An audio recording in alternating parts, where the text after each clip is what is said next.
everybody, welcome to GT Live. I'm your host, Brandon Jones. Today, the game we are playing that you can see behind me is Hyper Light Drifter, which is not even out yet, so we were very fortunate to be checking it out today.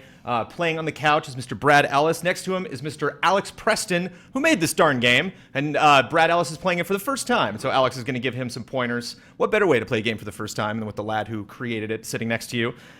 We are doubling down on guests today, and we're doubling down on giveaways. We're actually giving away games, codes for two different games. Mr. Ben Moore is going to be in chat, and he's going to be giving away 2 cherished codes for a game that he reviewed himself, Pillars of Eternity. And Mr. Daniel Bloodworth is going to be in chat, giving codes to everybody for Tower of Guns. So if you want to ask some excellent questions, we'll be answering them at the end of the show. You can possibly win 2 codes for Pillars of Eternity. And if you just jump into chat and chat it up, then you will possibly get a code for Tower of Guns. Today, our guests, including Mr. Alex Preston sitting on the couch, are Mr. Teddy Diefenbach and Mr. Brendan Chung.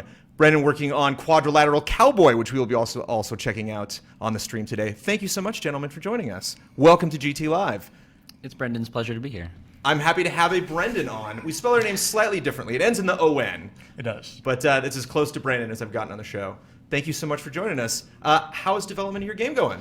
It's going pretty well. We're just like moving forward on Hyperlight. We're trying to just make a video game that's real big. Turns out like a Zelda-like game is Zelda's a big game, yo.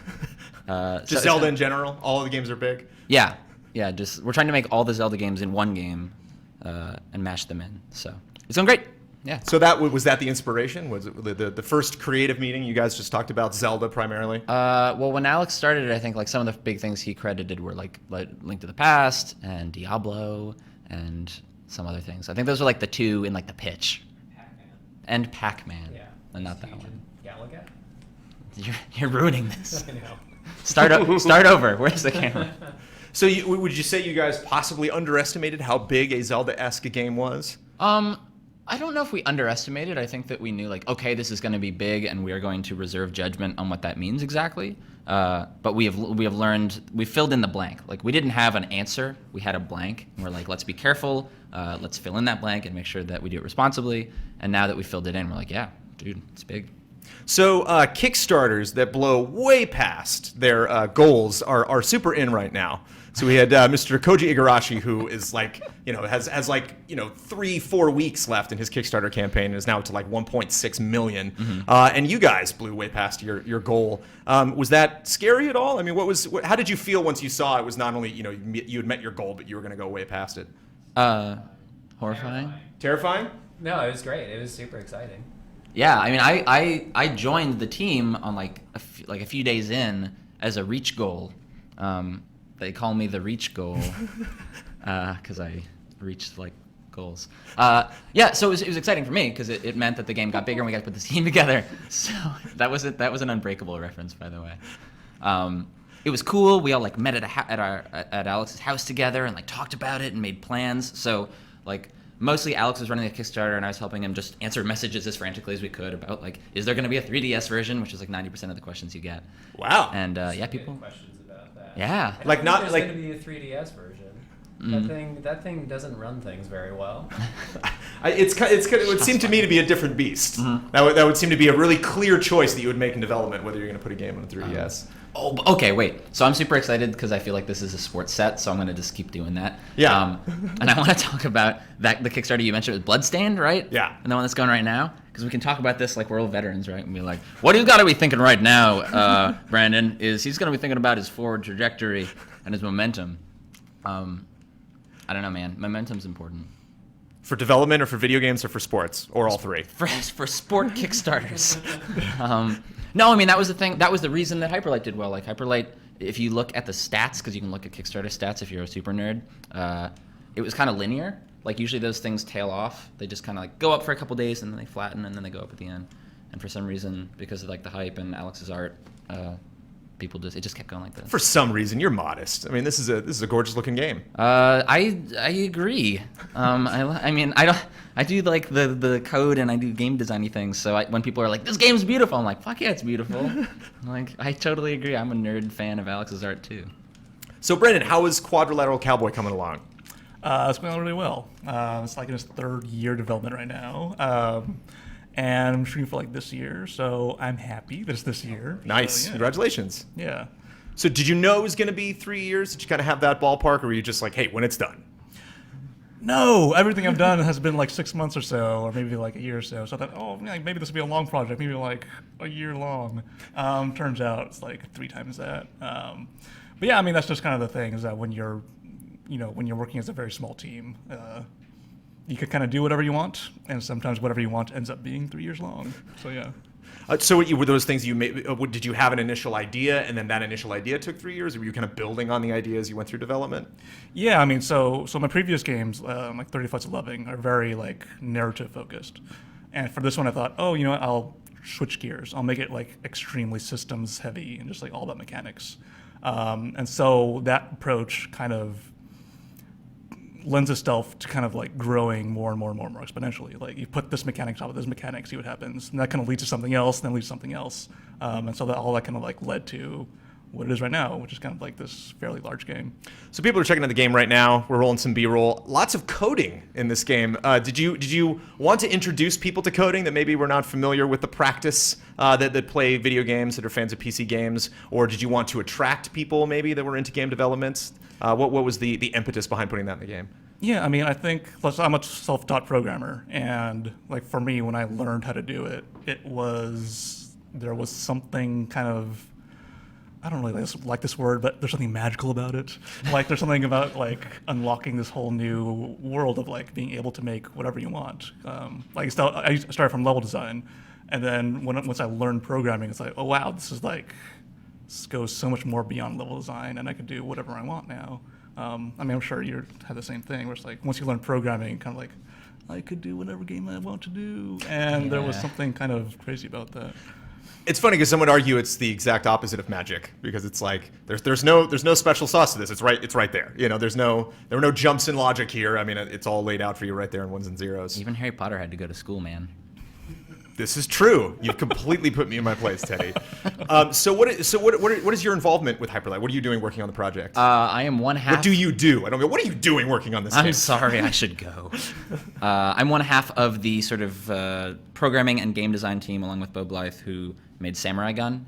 Bo does mostly our like combat and like gameplay action stuff. So he's really good at game feel. He does enemy AI and stuff like that. He's always working on bosses and things like that. And I do more like system-y big stuff, like, oh, I made our music system, or I do like our upgrade systems and the limit break system we have and stuff like that, like more RPG-ish stuff. And then we combine those, and it's action and RPG. So what are you focusing on now at this stage in development? Has your role changed, or have you been pretty much working on the same thing throughout? It has started to change, yeah. Like I've been doing a lot of stuff that was really urgent that blocks things like level design. So like a lot of game development is all about making sure that no one is blocking someone else as often as possible. Like, okay, who needs to be working? Why can't you work? Let me help you. Bottlenecks. Now we squeezed through the bottlenecks, and now I get to do some of like the bigger stuff that we ignore and lean away from, just that like you don't need right away, like fast travel and saving and like NPC stuff and all that sort of thing. So yeah, I've kind of shifted gears into like the high level big picture stuff, world map and things like that. How many people are on your team? One. Excellent. Yes. So I have someone I have contractors doing the porting work to Mac and Linux.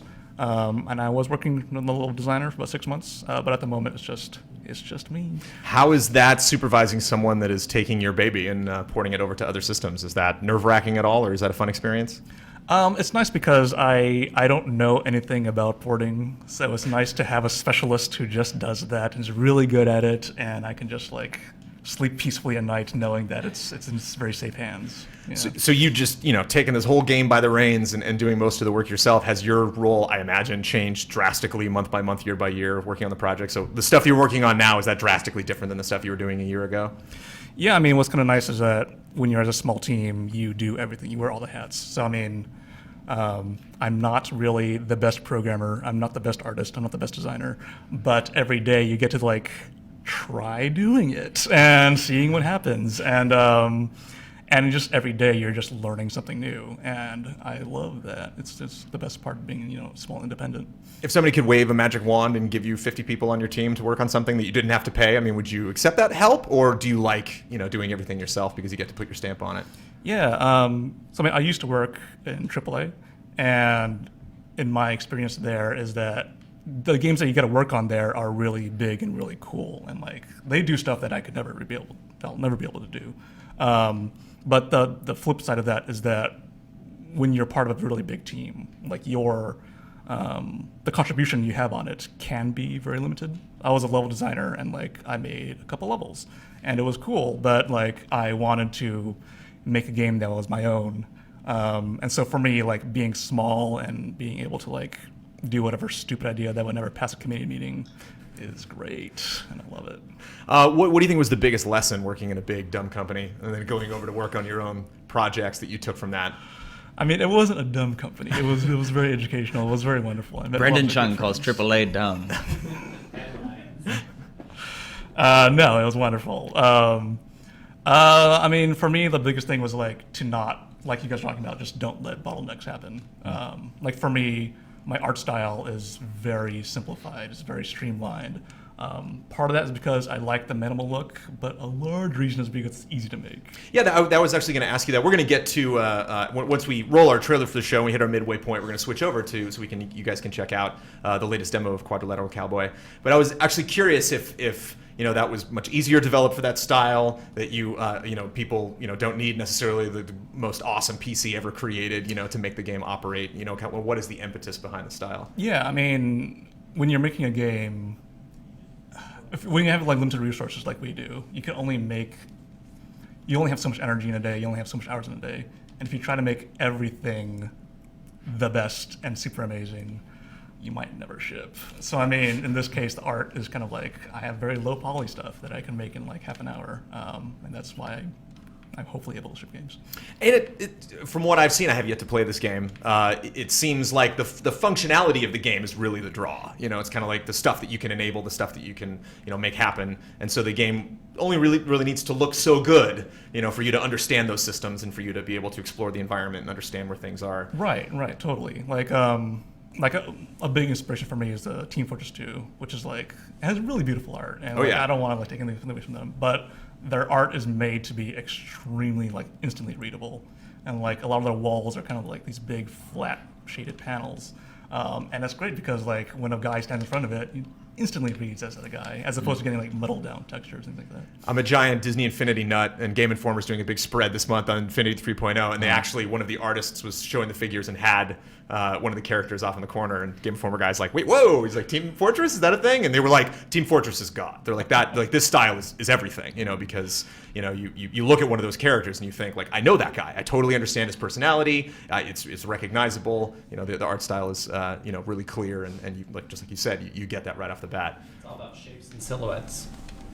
Yeah, man. Lots of shapes, lots of silhouettes in both of your games. I'm enjoying the shapes and silhouettes that I'm seeing so far in Hyper Light Drifter.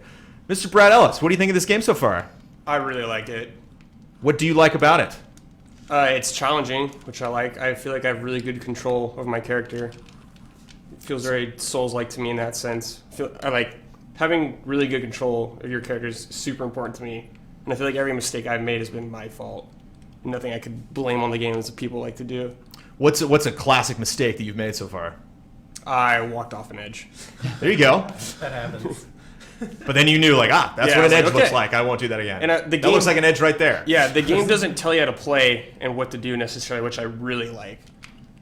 No mini-map either, which is nice. The beginning of this demo, is that the beginning of the game? So when the game ships, is that the way the game's going to begin? No, Okay. we didn't want to do that. We didn't want to like throw in a particular spoiler for the game. So this was sort of a self-contained dungeon type thing for the It's demo. a thing that won't really exist in the same format in the final game. And that's something that I'm curious about. Obviously it's something that I don't think, from my experience in talking with developers, something developers don't look forward to is the necessity of taking a chunk of your game, slicing it out, and then handing that off to journalists and people to check out. Was that frustrating? Was it difficult to come up with exactly what part of the game you wanted to have be the demo? A lot of our development has been defined by the sort of punctuation points of oh, there's E3 coming up, we need a build for it, or there's we showed it at Minecon like right after our Kickstarter, so that was our first little mini thing we did. Or yeah, we have a big press thing coming up at GDC. That's both really good because it gives us a milestone. Sometimes you can start to wander, like especially when your project is big and it's multiple years. That you have one deadline, which is like we have to finish the game. So it's nice to have very like accountable deadlines. We have to be there. We're going to be on stage. People are going to see something. It's also tough because, like you're saying, it's a diversion sort of. Like you have to, whatever your priorities are for the end goal, you have to kind of shift them towards, well, we need to polish this thing earlier than we would because it has to look done. Like, right? It has to look done. It can't crash. It has to be easy to play. If we're going to give it to people, that's a huge step, is like actually making sure that someone's not going to make your game look dumb because you didn't do a good job of helping them play. And you can't sit over their shoulder and explain it either and be like, oh, don't worry, that'll be fixed later. Right. Although you can lean over Brad's shoulder and tell him he's doing everything wrong. Oh yeah. Brad, you're doing all right. Yeah, what do you think of his performance so far, Alex? He's doing all right. He's died very few times, so good on you. From what I've seen, the little I've seen of the demo that you brought today, that looked like the beginning of the game for Quadrilateral Cowboy. Yeah. And it seems like, this is Hyperlight. It looks like there's a lot of elements to it. You pick up more weapons and stuff like that. You get more powerful, I'm assuming, as you go through the game. But it is a isometric top-down action, adventure game. So it seems like something that, most gamers who grew up with Zelda franchise, who are familiar with games like this, can kind of pick up and play and then learn the nuances of it. Where it seems like Quadrilateral Cowboy, if you were to jump in the game halfway through, might be tricky because maybe you need the intro of the game to kind of teach people the systems moving in. Right. So at shows and stuff, I usually just bring the first 2 levels of the game. The game is made for people who don't have any programming knowledge. So, generally what happens at shows is that like someone will come to the booth, and I'll say like, oh yeah, hi, this is Quadrilateral Cowboy. If you'd like to play, let me know. And the game is about like cyberpunk and hacking, and then you can kind of see them just like eyes glaze over and like they start walking away slowly, and then I kind of have to wrangle them in and like, trust me, just play it and it'll be fun. And they sit and play it and they have fun. But what's cool, the best part is that like at these shows, inevitably you'll get like a 9-year-old kid, and 9-year-old kids don't have that baggage of like thinking programming is hard or impossible or need to go to like college for it. And so they'll just sit down and they'll start playing, and they'll totally nail it. And it's like, people, this is doable. Programming is not this like weird beast that's impossible to do.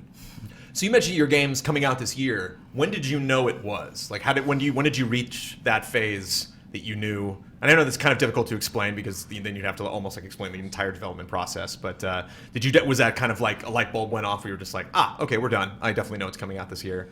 Right. So my process is the worst process ever, and no one should ever do it, which is I make something, and then I'll make something else, and then I'll make it up as I go along, basically. So I don't really have like a roadmap or a plan or like how this thing is going to finally look like. At some point, it just starts clicking. At some point, you just make enough things, and then there's just enough things that fill up the game, and it feels like, oh, okay, I feel I can ship this now. That's what I love about watching you develop the game. So we actually all work in the same studio. There's a like cooperative space called Glitch City that we all run and work out of in LA, and it's a bunch of people working on a bunch of different games. So I get to see Brendan's work every Friday at Show and Tell. And like sometimes I'll be doing something cool or something small and little that I can like post. Like I made Flowers move yesterday, and it was like kind of cute. But sometimes I'll be working on something that's really big. Like we'll be working towards a milestone, and I'll be polishing the saving system and doing this meaty stuff. And Brendan's show and tells are always, like you said, he made a thing. He's like, this week I made a soap dispenser, and like you can push it and soap squirts out, and you can squirt it on things. It has a label. Like everything is like that, like in Brendan's development, and it's so. I like it. I like watching it. My favorite was the functional bathroom with like the actual toilet that works, and then the bike that you could throw through the space window. Video game bathrooms are very important. The bike that you could throw through the space window. Yeah, that's the name of my new book. Excellent. I want that on my tombstone. But that's actually a good point to bring up. That we've sometimes we have people on the show that know each other. Sometimes we bring in, random people to sit on the couch or on these chairs that meet each other for the first time. You guys have worked together in a bizarre way. Ian Hink is the glue that brings you together as far as your association with GameTrailers. Do you think that's important to have really close relationships with other developers so you get to kind of experience their development process and learn from them and kind of share your knowledge with them? Yeah, I mean, I think it's vital to us, especially on a small team, whether you're like 1 people or we're full-time sort of 5 people. And even that is like, I need to get perspective. We need to get people to play this without having to do a big play test or do a demo. So just having people around to talk through problems. We also do a thing called Project Workshop, which is sort of like group therapy. We all sit down and everyone has like 10 minutes to talk about some problem they have. And sometimes it's like, oh, I can't figure out this mechanic and I'm trying to work it out. And sometimes it's like, do I need business cards? What are business cards for? Like, I hate business cards. So yeah, it's like really important, and the reason we started Glitch in the first place was so that we wouldn't go crazy, because most of us were working from home all the time. Yeah, I mean, what's cool is that like you're all in the same room together, and just so I sit in my little space all day, and like the Hyperlight guys have their meetings, and it's fascinating to hear them like pour over all these details of the world, and like they care so much that everything has to like make sense and has history and like fits with the mythos and everything. It's like, oh my god, this is so, and like I'm just absorbing all of it, and it's just like, it's wonderful. I'm sorry. Whereas from your perspective, you're like, what was it? I said I'm sorry, Brendan. Whereas you're like, makes sense. Why would you limit yourself that way? Has something making sense ever stopped you from putting something into your game? Oh, I do a different approach where I don't really care what makes sense. Like I trust that everything will just kind of magically, organically shift around in such a way that it'll work out. I call that the Ian Hink method. Speaking of Ian Hink, we're going to the control room. There he is, Ian Hink, ladies and gentlemen. How's it going? Where's my lower? You like these games. You've played these games. I love these games. Do we have a release date for Hyperlight Drifter? Do we know? We don't. Okay. Shortly. Yeah. When it's done. There you go. That's kind of the attitude. What we say, because we've tried to be really public to backers, is that we have an eye towards our release date, so we're not just wandering. We haven't announced it yet, because when we do, we want to be 100%. We want to be behind it and give everybody enough time to get excited. But we know what's up, so we're just not telling you. Yeah. So Ian, you generally like these quirky games. Yeah, you could Is say quirky a that. good word? Is that a bad word? When I use the word quirky, you're like, Quirky's like the nerdy girl at school, the hot nerdy girl that nobody's dating yet because they don't know she's hot. The She quality. said they haven't seen her without her glasses on. Yeah. As soon as she takes the glasses off, then everybody's like, "Oh yeah, she's the most popular girl ever now." Like, and That's she's like all yeah, that. that's a perfect analogy. Yeah. Is that your favorite type of girl in school, Ian? I don't discriminate. You're accepting the love. Whoever People- wants to love Ian, just You let him can know. find anything to like about just about anybody. You know? Oh. That's very positive. Yeah. Yeah. Yes, they're both quirky. Brendan, I'm surprised, Quadrilateral too. Cowboy is more quirky than Hyperlight Drifter, for sure. And you're fine with that distinction? Oh, yeah. If you could describe your games in one word, what would it be, Teddy? Can I describe Brendan's game also? Sure, yeah. Describe each other's Okay. games, actually. That works. A word that Brendan uses all the time when he talks about design is gag. He goes, here's the gag. And then he tells you like what the thing is that he made. So, gags. Yes. What would be your one-word description of Hyperlight Drifter, Brendan? It feels like the first 500 pages of a 2,000-page book. It's not one word. That's a long word. One word I would use to describe Michael Huber would be, of course, hype. So we have a segment on our show called Number 11 where we talk about the poor game that did not make our top 10 countdown for the week. Mike Huber, I believe you won the award for the most appearances on this segment so far on GT Live. Nice. I'm always fighting to the death. Which I don't know what for that the means. countdown. Does that mean you get angry more than anybody else in the office? Does that mean that you are interested in things in games that aren't necessarily the most popular? What do you think that means? That you're always here defending that one? I think entry everyone that just didn't likes make it? ganging up on me. They say, that- you want that? It's not going on the list. That's So- what it is. So our top 10 for this week is something that's near and dear to my heart. It's one that I was trying to get pushed forward because I was curious to see what everybody thought about it. Top 10 robots. Good. You guys are kind of building robots. You seem to be, Brendan, someone who likes robots. I love robots. After the little I've seen of your game so far. And number 11 this week for top 10 robots, Metal Sonic. Metal Sonic. Um, Didn't make the cut. Didn't make the cut. Sonic has usually made appearances on countdowns we have that are about games that are not so good, about franchises that are in not in a good shape right now. But we like robots. Yeah. And these are 10 robots that we adore. Metal Sonic seems kind of like a jerk. He is. He's a ruthless killer. Hell-bent on destroying Sonic, but for cool reasons, to prove that he is the better Sonic. There's this really epic relationship of him trying to prove his worth, saying, I am the better version of you. I exist in this world to destroy you, but I'm also better than you.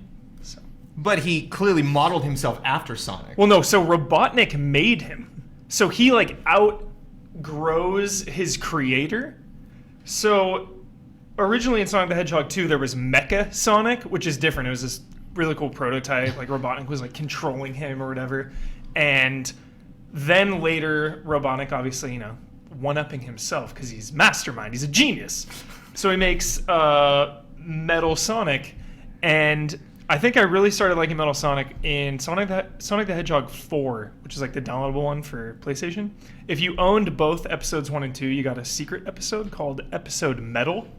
And it was like the story of Metal Sonic after the events of Sonic CD. So you see him like lose the race. Because in Sonic CD, he challenges Sonic to a race. Because he's like, if I'm going to beat you, I'm going to beat you at what you do best, speed.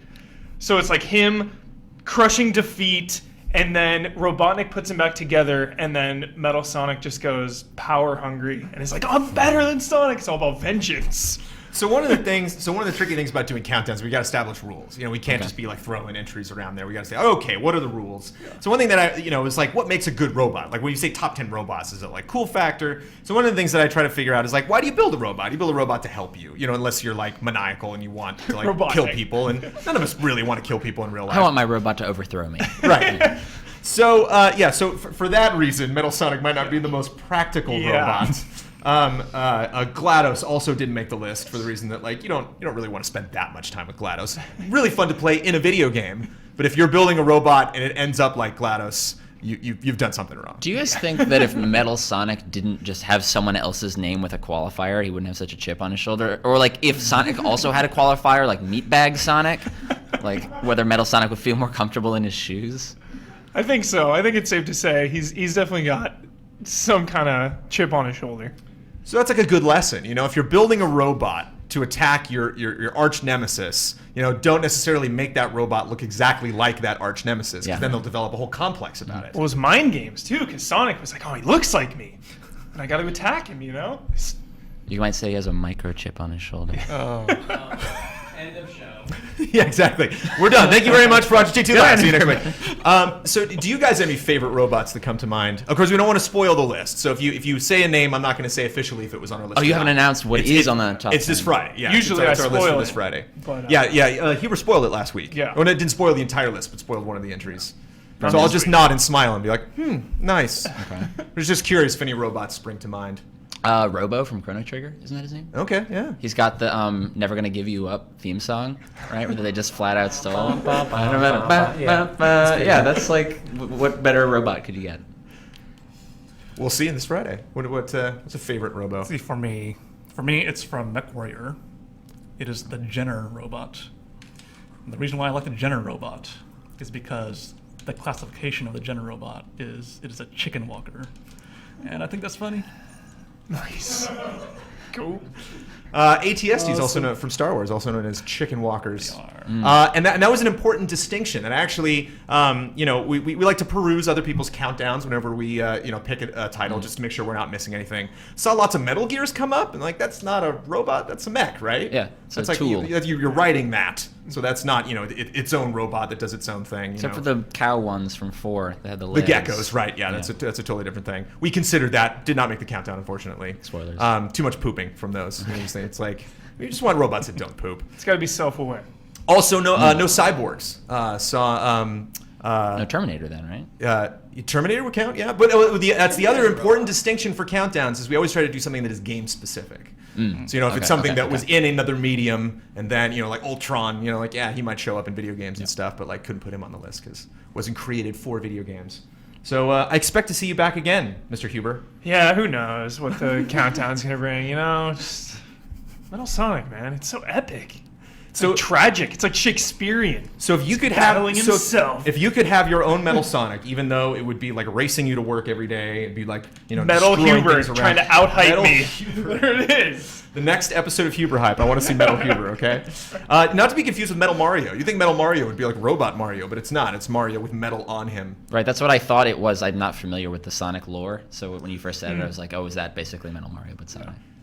And as Brendan has said, lore is very important to you guys. Yeah, we dive deep on all things Sonic the Hedgehog for Hyper Legends. Right. Yeah. We had a Sonic party the other. We did. We months threw a ago. Sonic the Hedgehog. We threw a Sonic is my boyfriend party for Valentine's Day. Whoa. We all made Sonic games. So there was like Sonic VR, and You made games for a party? Yeah. That's a party, Sonic man. VR. It's pretty good. I still have to post that. I made the opening screen of Mario 64, but with Sonic instead of Mario, and without the constraints that make it look not horrifying if you stretch it wrong. So So what do you do with these games? You're just like, I made a game. Okay, done.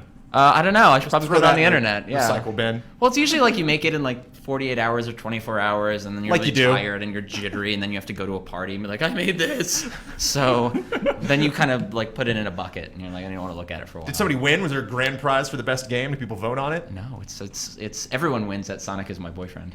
Yeah. Well, everyone doesn't win in the GT Countdown. Certainly Michael Huber doesn't win every time. Just losses. Gonna wind up for number 11. All right, we have reached the critical halfway point in the show. How are you doing? We got to cut you off. We got to queue up Quadrilateral Cowboy for the second half of GT Live. Have you reached a point that you feel you can stop, Mr. Brad Ellis? Yeah. Is it a tough game to put down? Yes. He's hooked.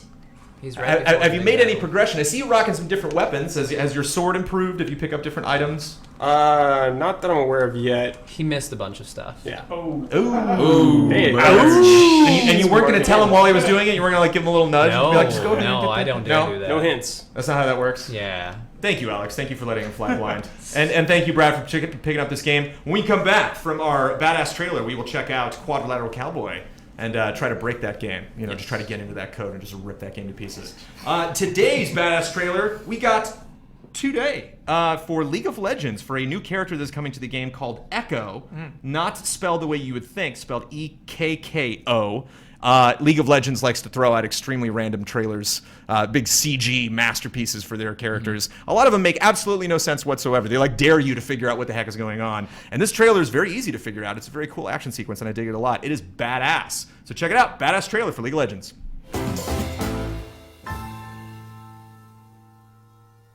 People waste a lot of time. Then they wish for more. They want more hours in their days, more days in their years, more years in their lives. Because if they had all that extra time, they could fix any mistake. I don't need hours or days or years. I only need seconds.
Here's the thing about time. If you can't make the most out of any given moment, you don't deserve a single extra second.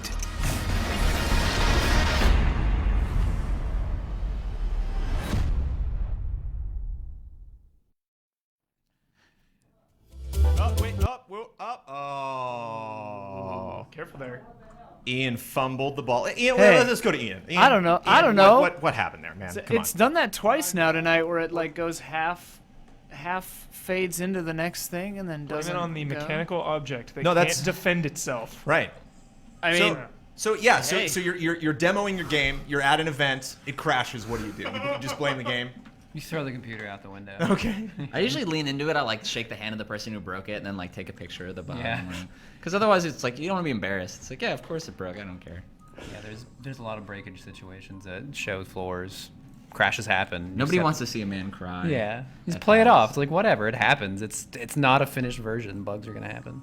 But I imagine that's kind of fun, if I go to an event. Like, I would actually cherish that. That would probably be one of my favorite moments if I, went to an event and played a game and crashed it. I'd be like, yes. You want to make I them feel did it. like they won a prize. Yeah. Like, you're And the I mean- third person to crash that room. Yeah, Hooray! Yeah, totally. We did that. And I mean, in a strange way, as developers, you do kind of want that to happen. You do want, all of the bad things to go wrong now, so you can fix them. Yeah. Yeah. Sometimes we end up fixing them live. Like I think it was PAX Prime, was it? Or the first PAX we went to, PAX East. PAX East. I was like live coding from our merch table, like fixing bugs. And it was like kind of cool. I like put it up on the screen for a little while. I'm like, look, programming. I'm Brendan Chung. It's Quadrilateral Cowboy. We're making your game. But it's also super stressful. So Speaking of Quadrilateral Cowboy, we are now checking this out. Brad Ellis is. I just want to do like game speed dating. Like I want to have the GT Live. We literally just throw like a new game at Brad every 10 minutes. So yeah. So Devin, a change of pace. You're no stranger to first-person games, of course, Brad. Alex, you'd like to be hands off when he was playing Hyper Light Drifter. Just kind of like, you figure it out. You miss all the items. I don't You care. go ahead and die. Brendan, are you going to whisper in his ear and tell him all the cool things to do, or are you going to maybe take the same approach and just kind of just let him wing it? So the time has come for our editorial segment in the show. We have a bunch of awesome independent developers here, so I just thought we would continue the discussion of independent development. What do you think of that crazy thing? Is that working out for you? It's working out. I think we've done all right so far. Making games is hard. Yeah. And it's even harder when you're a small team because you have to do everything yourself. That you don't have the luxury of a producer maybe, or like somebody who can handle all the marketing, unless you hire somebody out and you have the budget for it. But smaller teams, you don't have the budget, so you got to do more things yourself. But that also means you have more freedom and more creative control over the final product, rather than a million chefs in the kitchen at once, which can become problematic. So I don't know. It has advantages and it has disadvantages. I would not do anything else. Really? Yeah. So, would you like your team to stay at the same size, like forever? If you could just like into infinity make games with this group at this size, I would at this love to rate? keep working with the guys that I'm working with, except for Teddy. Right. Yeah. I'm firing him on the show. No, but just Bill Trinan apparently got fired today, so yeah, we were it's a good time to yelling do at it. each other for the whole Riot trailer, Yeah. and then just like we're live. Yeah. Fuck you. No, Friends it's- again. I like small teams. I don't know what the perfect size is for it, but it's like you get to know the people and there's a bond that you form with these people that you're working with every single day and having long conversations that you're getting deep into really silly shit sometimes about like that thing should bounce 3 times with 2 frames, and you have these long like hair-pulling arguments about things, but ultimately you hopefully get to a resolution that everybody agrees with and it's a better design for Yeah, it. it was But like a few weeks ago. I was like, what did I do today? I had a 2-hour argument about doors. Yeah. Like, that's indie development. like how to open a fucking door in a game. It's you'd think it'd be the simplest thing, but it's not. Well, nothing's simple, I would hope. I mean, No, I mean, everything's got a lot of decisions to make to it. Man, but that's like what indie games are great about. Like, what people like about indie games is that like you can see the voice in it. Like, you can kind of see through the game to like somebody made that game. And I think you can kind of see that with some AAA games depending on what they are. But Well, like, I I think know how each of us has put something into Hyperlight. You know? Yeah.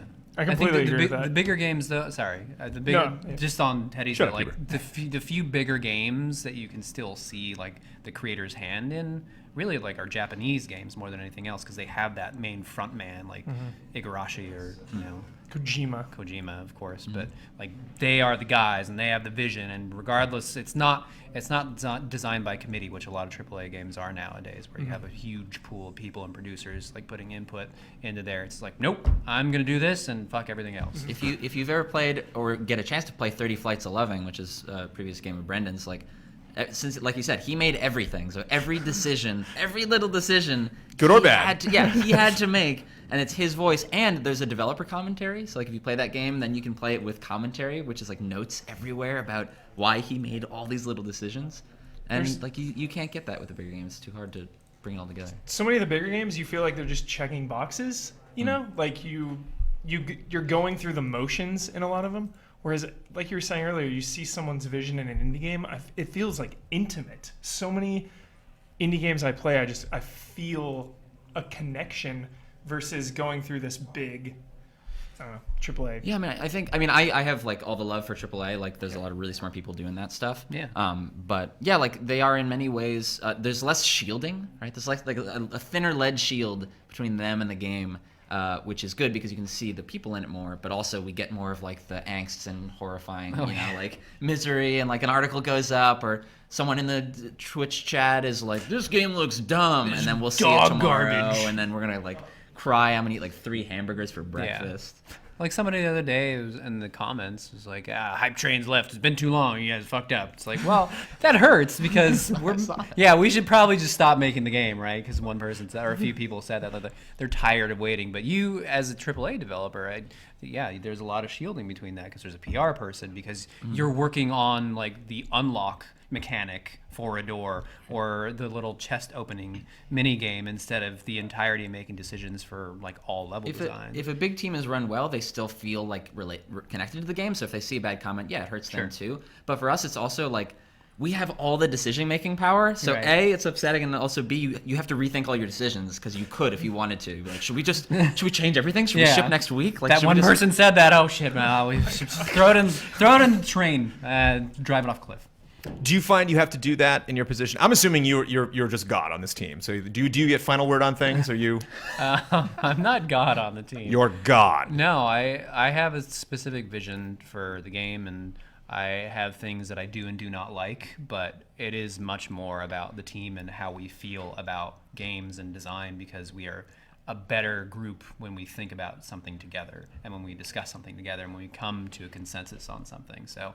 Design by committee can work, I think, when there's smart people that like similar things or share similar goals, not when there's dozens of people making the decisions. And there's certain things where like, I don't know what we should do here. How do we do it? And it's a discussion with everybody. I'm like, I feel good about having people that like each other and want to talk about stuff and are smart and are good at game design. There's enough trust that like usually if we're arguing about something, we can come to a good consensus. And sometimes it's just everybody knows who knows the most about that thing. Right.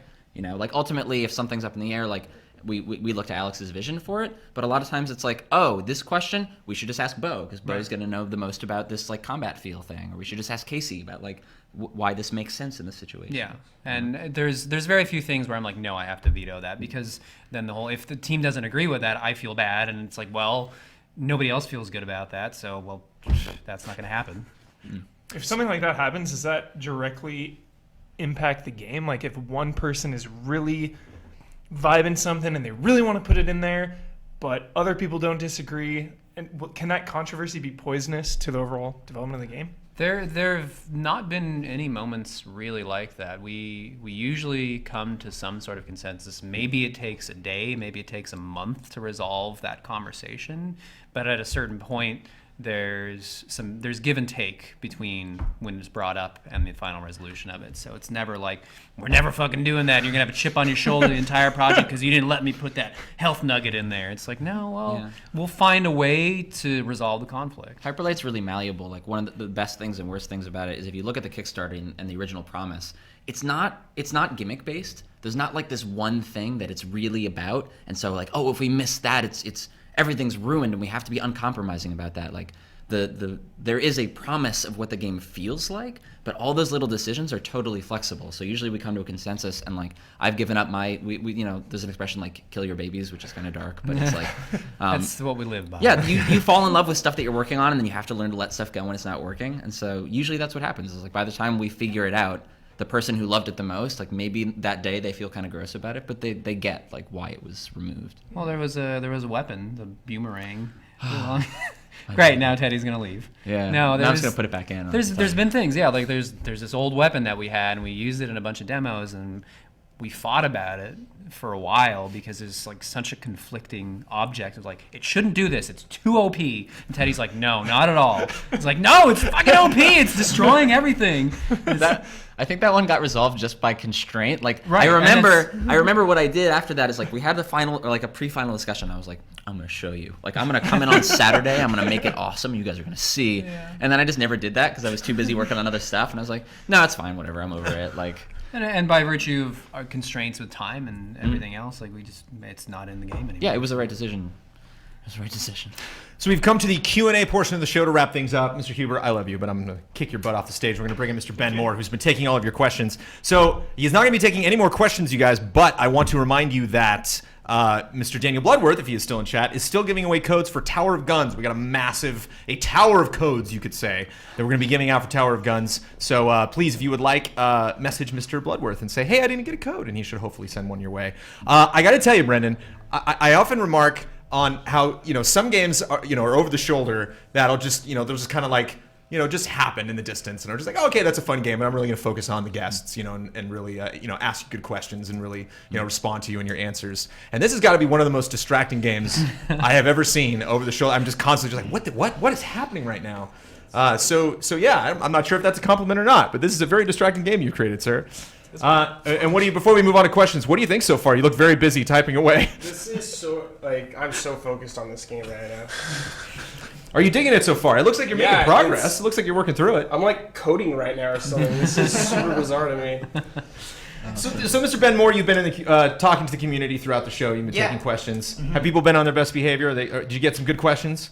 I did. Our community is always on their best behavior. I think we've got a good one. So you're going portable. Some people bring up a big bulky laptop, but you're it's the future, you're man. smart. Yeah, it's we the don't future. need that stuff. You got your giant. You got your giant iPhone. Yeah, you got your Well, iPhone 6 there, so you got your big thing, your mini iPad. So hit us up. What's the question? Yeah. First question. Regular mod of the chat. Rick and Robo. Once you're pretty far removed from Kickstarter at this point. The initial pitch and all that stuff. How do you, now that that sort of initial Kickstarter thing is done, how do you keep people interested in your game? I do monthly updates. We put out GIFs because those are fun and easy to digest. It's like, yeah, a thing exploding. That's fun to look at. And we go to shows, and that's the best way to keep transparent and keep open and keep people interested. But also, we have to have downtime. We have to have time to really focus and not worry about if we're being super engaging. And the time will come to be more engaging later on. Yeah, sometimes we go dark, like sometimes we just focused, and sometimes it's nice to come out because we want them to care as much as, like, it benefits us as much as it benefits them, right? Because then you're sitting there on their computer all day and you're like, somebody cares, and you can put a GIF up and people are like, this GIF is good, and you're like, thanks for liking my GIF. Yeah. And then you can work for another week without being sad. Yeah. It's nice. That really fascinates me. I mean, we're GameTrailers.com, so I'm really big on advertising, and really like what it takes, to maintain interest. And you bring up a good point where I think it's really good to, shut up for a little bit, and just realize like, well, we're really going to focus on the game. We don't necessarily need to be throwing stuff at you all the time. Like, we're really in that period between, we're really getting down to the nitty gritty of the game, and then we're going to, big launch trailer, and then we come out. There's only so much you can do before you reach saturation also. Right. And you don't want to keep repeating stuff or like revealing too much. Which is why we stopped playing your game 30 minutes in. We were like, that's enough. Yeah, let's move on to another game. I'm over it. All right, next question. This one is from Ken Stan. He says, what is your sort of favorite Glitch City moment? Do you have anything that stands out? Glitch City moment? That's a question. That's a good question. Brendan, was one spring to mind? Your favorite Glitch City moment? The Sonic part is pretty good. Ants in the Freezer. Yeah. That's my favorite series of movies. Oh man, one of my personal favorites was it was Halloween. It was Halloween Day, which coincided with Project Workshop, which I previously said is like our group therapy. And so the question I brought for myself for my 10 minutes was, what should I do? I don't have a Halloween costume, and Halloween is tonight. So we just spent 10 minutes just people yelling like bad costume ideas at me. That was good for Hyper Light Drifter. Have you had any cosplay so far as the main character? We What did. is does he have a name? What's your main character? No, Is it, no name. He's a no name. It's a dude. Okay. It's a fella. The Drifter. Yeah, he's the drifter. Yeah. He's the main character. No, we've had some cosplay. We had one at PAX East that we'd hired to do, and there was a couple of others that came along, and some amazing ones that were for Halloween. There was a guy that got a tattoo of the logo. That's I mean, a step it. higher on No, the I'm saying pyramid. that's it. I mean, there's nothing. There's name a baby after the Right. game. Okay. We're not there yet. No, but no. we're at tattoo. We're not My even Drifter text. Phillips. Like, Yeah. We did have there's a crummy band in Florida that named their album Hyperlight Drifter, and there's going to be something happening there legally, but you've made it when people I mean, we are sued them, but cloning. we're very grateful for that. So somewhere in your offices, there's a box with the Hyperlight Drifter costume in it. No. That you're gonna break out. She made it, and kept it, right? she keeps her own. She's Oh, like a cool. professional cosplayer. But there is a bunch of others like over the past year that I'm just like, whoa, that's crazy. Put so much effort into that. That's amazing. Yeah, man. The fan art too. Yeah, there's a lot It's of- really good. And what are you in this crazy game? You're like a little robot. I saw some little robot legs walking around. Do you know, Brad? Have you seen yourself? I saw the shadow of little legs, and they kind of looked like a little robot that I saw in another part of in one of the trailers that you released. Does the protagonist have a name in your game? I actually don't even know. Poncho. Poncho? Is Poncho. Poncho's the protagonist. Little poncho. Was not naming your character intentional for Hyperlight Drifter? Or was Yeah, it we don't just have like- any words, no text in the Right. game, so we don't really get into any of the lore or naming of things. I did originally, and then we decided no words. So yeah, it's very intentional at this point. I like that. Yeah. Yeah. I So think that's a cool idea. So if people name your character something that they like, Poncho. I'm gonna name it Poncho, Yeah, right? I mean, Next question. Next I question. like Poncho. Good old RHD asks, do you have any video game role models, excuse me? Or role miles, whatever. yeah, role It's like miles. whatever you think is a better answer. Developers that you mine tried to too. learn from. developers that I try and learn from. Other than Brendan. I mean, I learn a lot from Brendan. He's a crazy man. He's prolific. He's great at what he does. So, everybody at Glitch I kind of admire what we do. Yeah, what Ben everybody Esposito does. was making Donut County, and he worked on Unfinished Swan before. He's has a lot of insights all the time. In terms of the old guard or bigger people, I don't know. I get torn sometimes about people like Kojima, because he makes weird decisions, and I actually I don't think I've ever played any of his games to completion. No, neither have I. But he has a voice, right? I was talking about that earlier. He just makes these decisions. No, this is what I want in my game. Like the TV intro in MGS4, or there's a document on the internet. I'm not going to rant about this. There's a document you can find, which is the Metal Gear Solid 2 Master Plan, I think is what it's called, which is the book he made that was the secret plan for this game. And one of the things in there is what if we just called it Metal Gear Solid 3? People will be like, what happened to Metal Gear Solid 2? I love that. He loves fucking with people, and it's great. I can appreciate that, even though I don't necessarily love his games as much as everybody else. Yeah. And The old Japanese guard. There's amazing developers there. Everybody at Nintendo is incredible. But. Well, both these games that we're seeing today seem like games that mess with you. I mean, this obviously more than Hyperlight Drifter, but I mean, you even said you don't have any text in your game, and that can be a wall that you have to climb over. Just kind of absorbing the game, absorbing the world just by running around and smashing stuff. Paying attention, taking some time to observe. It's important in games. There's definitely times where there'll be a piece of difficulty that you can read as the game designer put that in there. That happens in Dark Souls and Bloodborne and stuff, right? That's why something they're kills great. you and you're I remember at the beginning of Dark Souls there's the boulder that falls down and it's definitely gonna kill you, and it's just they're welcome to the game, drop the mic. Yeah, Bitches. Yeah. That's why actually they've changed it since, but I really liked the loading screen of Bloodborne before they changed it. Just was the title, and that always hated cracked that me thing. up. Well, it cracked me up because you die and then you see it, and so I liked dying a horrible death, and then they're like Bloodborne. Bloodborne, motherfucker. Hey, There it is. yeah. What are you gonna do? Yeah, big middle finger, white, that burns into your That's what screen. it should have been Yeah. a big bird right behind that. More questions. More questions. This is from, this is the pronunciation I'm going to go with, Blood E9. What helps you when you sort of feel stuck as you're developing your game? What helps you get out of it? What do you turn to? Other video games. Other video games? I wondered if there were any secret vices that you were going to reveal. All the hardcore drugs that I do. No, same as anybody else. Just relax and don't think about it too much. Try and watch a movie or a bad TV show. Bad TV shows are great for that because you can zone out on trashy stuff. So I go dancing. I go to the club. I'm not kidding. That's great. Yeah, man. Go a place where people are there to dance, Yeah. Do you think people wouldn't, if you said I go to dance, people would be like, no, you're just kidding. No, you I've immediately had to set that up and being like, I'm serious about this. Oh, I don't know. I feel like I'm weird enough. People would be like, yeah, probably does. But dancing's not weird at all. Oh, yeah, That's pretty true. normalized. I guess so. What's a good bad TV show if people need a nice stress reliever right now? Any of the Gordon Ramsay stuff is fun. Hell's Kitchen is really bad because it's like the hard cuts are so fast and there's so many of them and it's the worst editing. But it's still like there's something attractive about it. There's something that keeps you in there, even though it's like these are the worst people. And Gordon Ramsay's just putting on a total show because he's a sweet man and he's an amazing cook. But then he's like putting on this angry British man, yells at Americans, and it's like, that's satisfying. I want to watch this. There's probably like tons of moments or like things that are in Hyper Light Drifter that like came up to life because Alex was sitting there like, this show sucks. I have a great idea. Like that's why I go dancing, right? Because you can't think about other stuff. You're just too busy thinking about this dumb thing, and then your brain can figure out all the shit that you couldn't deal with, like when you get stuck. Showers also help for that too. Yeah, people say shower. There's a whole subreddit for shower thoughts, but it's like it's a great place to have thoughts about things. You're isolated and there's warm water and it's comfortable and you can pee in the shower if you want. It's like, this is great. I can think about everything and anything. So you have a bagel in there. Yeah, so now that we have smartphones, you could potentially go dancing and watch a terrible TV show at the same time. And take a shower with a waterproof maybe phone. take a shower. Yeah, shower clubs. Dance in the shower while watching Gordon Ramsay. It is pool party season in Vegas right now. It's about to start up, so you can literally start shower club at Glitch. Oh my god. Next question. Next one is from Seraphim Bahamut 79. He Whoa. says, yeah, that's an intense name.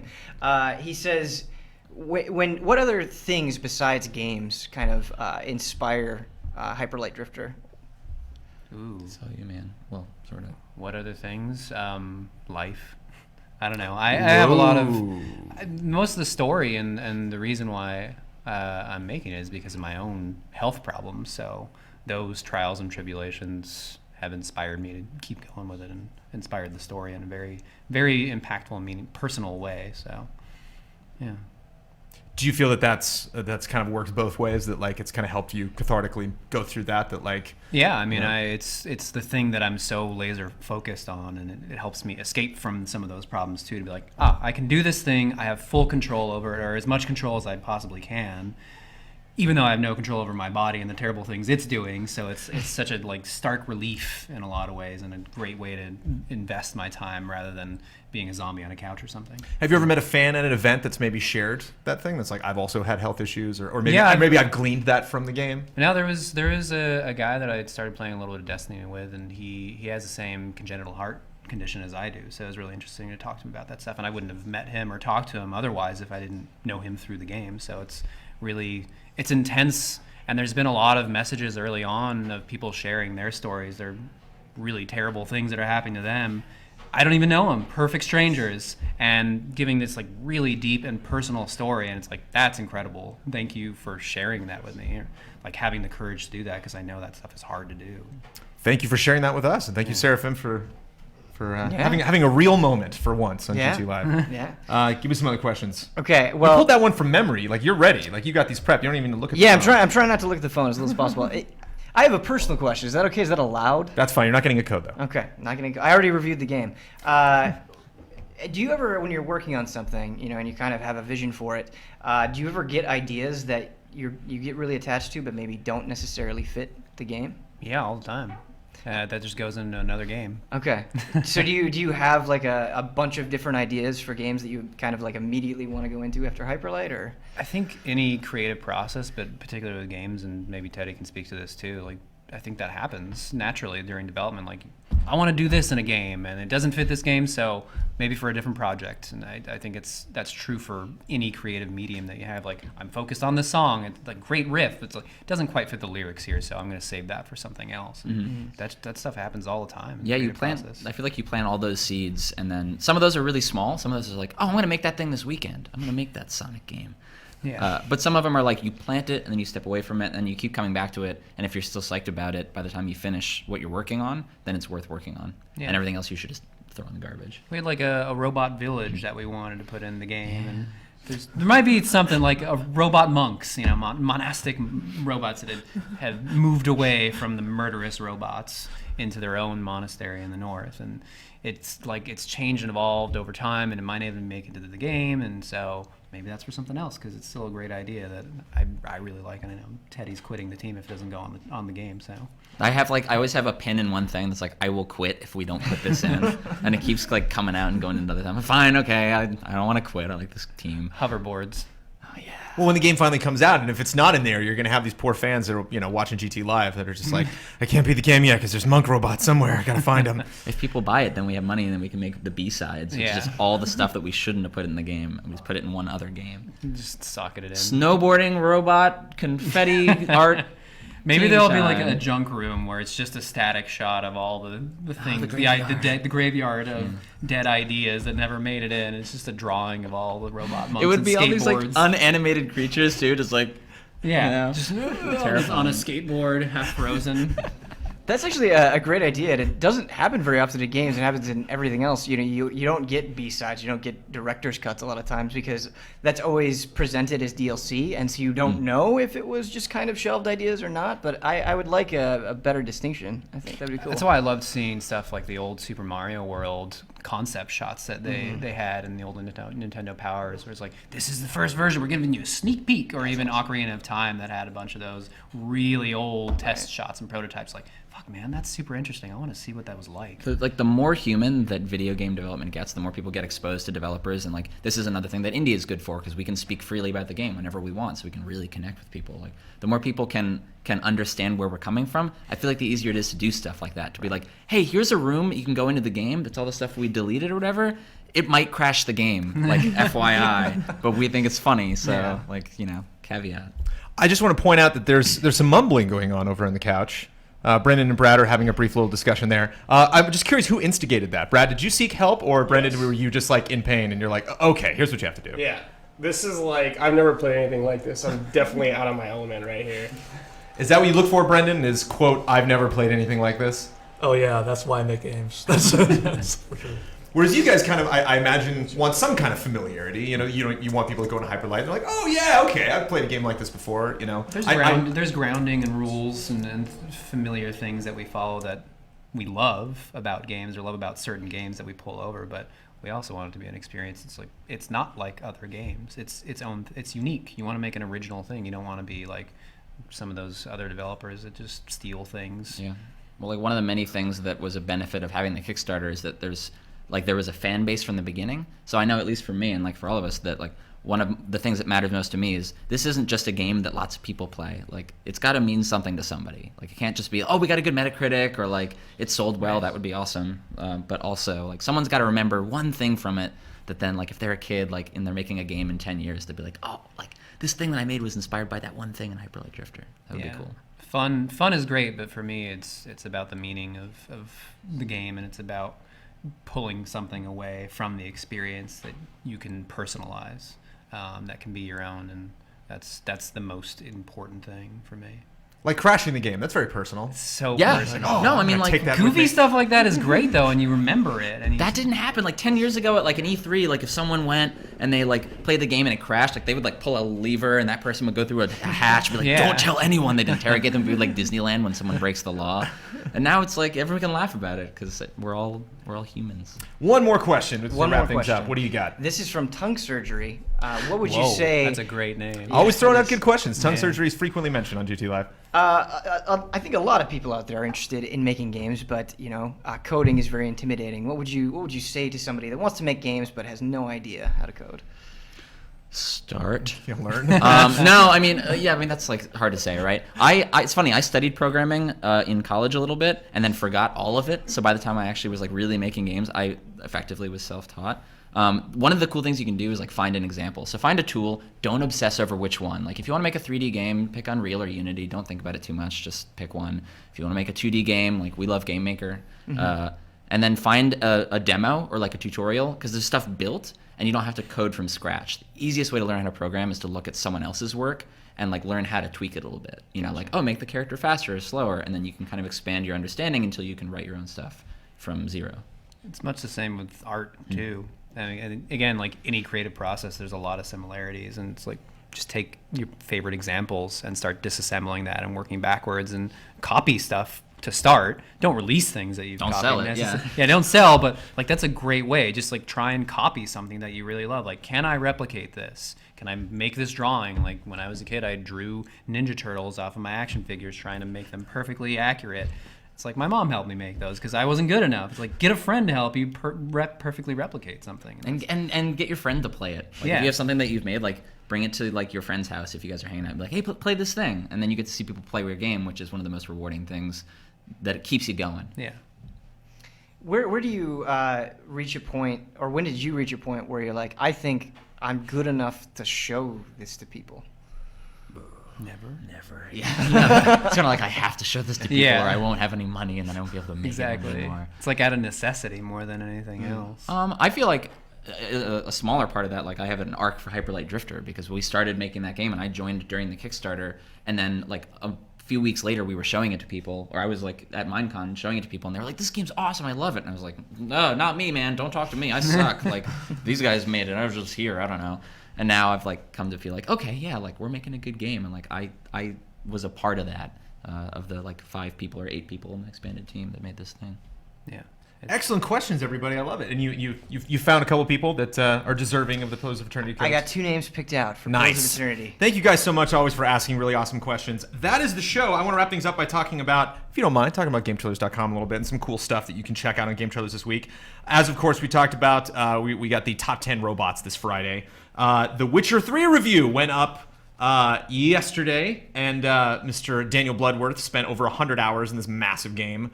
We gave it a really good score. It's a really good game. You can expect some more awesome coverage of The Witcher 3 next week, but the review is up. You should definitely check it out. And Ladies in the Lobby is a brand new show that is produced by Elise Willems. She brought in a bunch of her funny, fantastic female friends that came in and talked about a bunch of stuff that they like in games. And the first episode went up. You can expect new episodes every Monday. We're going to have 5 more episodes coming up in the next 5 weeks. So I invite you to go check that out. You can check it up on our website and on our YouTube channel. Of course, you got new episodes of Huber Hyde, Final Bossman, Tabletop, and GT Time. What happened to Tabletop? As long as I got you on the table here. You picked a good week to ask that question. Uh-oh. The episode that we just shot is my favorite episode that we've Ever? Yeah, I think we had I think everybody had a really good chemistry with one another. I think it was really funny. I think everybody was at the top of their game in terms of role playing. I was just really fun. I had a great time, and so I'm looking forward to the reaction. Tabletop fans, you guys? You play some Tabletop? yeah. Nice. Oh yeah. Brendan, Tabletop? All right, Tabletop love. We've been playing D&D at Glitch City, and Brendan's character is a fungus mushroom man named Fungo. That's really good. Yeah. That's Teddy's really a good. well-dressed tailor man. Yes, I'm a sailor and a fashionista in D&D. Sailor and Taylor. You're also a fashionista in real life. I mean, come on. No. You're the best looking. You're the best dressed. You're the best looking and the best dressed man in the building. I mean, we know that. We've already established that before the show started.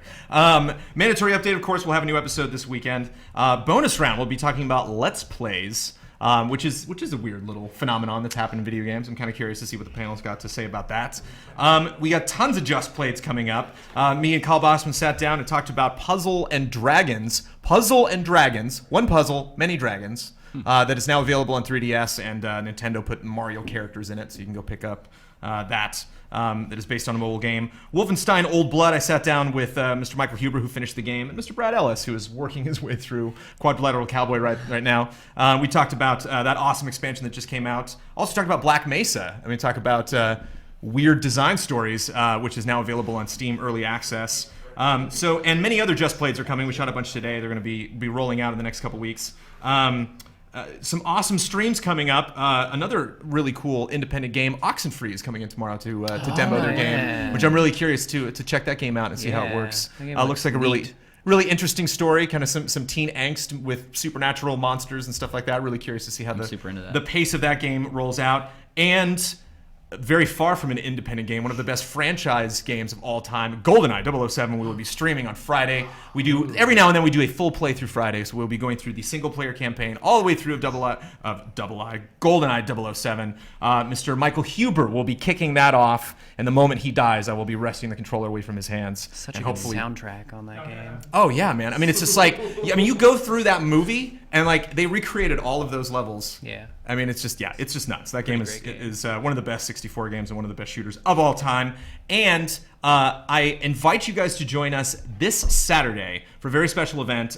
We will be participating in Operation Supply Drop's 8-Bit Salute, which is a charity that will hopefully bring in some cash from us for our team, and we'll be donating games for our armed forces so they can play video games overseas, so they can enjoy themselves, because we're all indebted to them. So we will be starting at 10 a.m. and at least going until 8 p.m., possibly longer. Mr. Ben Moore will be doing that. I will be doing that. Andrea Renee will be doing that. Kyle Bossman, Elise Willems. If you go to our schedule below the video player that you're looking at right now, you can see our schedule on our Twitch page, twitch.tv/GameTrailers, and you can see who's playing what. That might be evolving throughout the week as we, kind of figure out who's going to be playing at what time. But some of us will be playing from home, which will be a change for Game Trailer streams. You'll be seeing at least what my garage looks like. I'm going to be playing in my pajamas, playing Disney Infinity for 2 hours. So I invite you to check that out. And of course, you can follow us on Facebook and Twitter. You can subscribe to us on this page, and you can also subscribe on our 2 YouTube channels, Game Trailers and GT Reviews. You can go to GameTrailers.com. We got a website. You can watch trailers there along with all of our shows.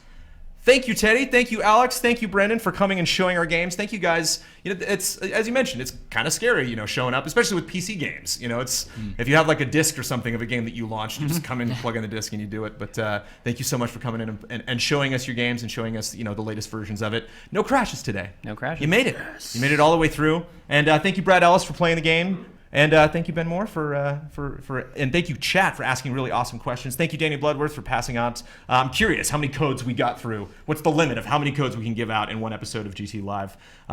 Again, thank you guys so much for showing up. Thank you guys for watching. We'll see you next Wednesday.